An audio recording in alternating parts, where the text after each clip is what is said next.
Il n'y avait aucune mention publique du conflit israélo-palestinien dominant son voyage au Moyen-Orient lors de la première escale du secrétaire d'État américain Anthony Blinken au Caire, la capitale égyptienne. Il est toutefois susceptible de faire face à des échanges beaucoup plus difficiles lorsqu'il arrivera à Jérusalem lundi, 2 jours seulement après que le cabinet de sécurité du Premier ministre israélien Benjamin Netanyahou a annoncé une série de mesures punitives contre les Palestiniens. Ce matin, nous avons scellé la maison du terroriste qui a perpétré l'horrible attentat à Jérusalem et sa maison sera démolie.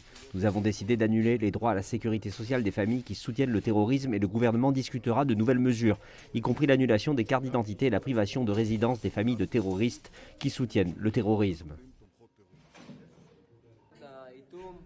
Alors que les Palestiniens ont qualifié les mesures d'Israël d'illégales au regard du droit international, M. Netanyahou a déclaré que la réponse ne visait pas à exacerber les tensions. Nous ne recherchons pas une escalade, mais nous sommes prêts à toute éventualité. Notre réponse au terrorisme est une main lourde et une réponse forte, rapide et précise. Les États-Unis n'ont pas encore répondu, mais M. Blinken devrait répéter les appels à une solution à 2 États. Mais avec le gouvernement de Netanyahou farouchement opposé à ce scénario, les responsables américains admettent que des pourparlers ne sont probablement pas imminents.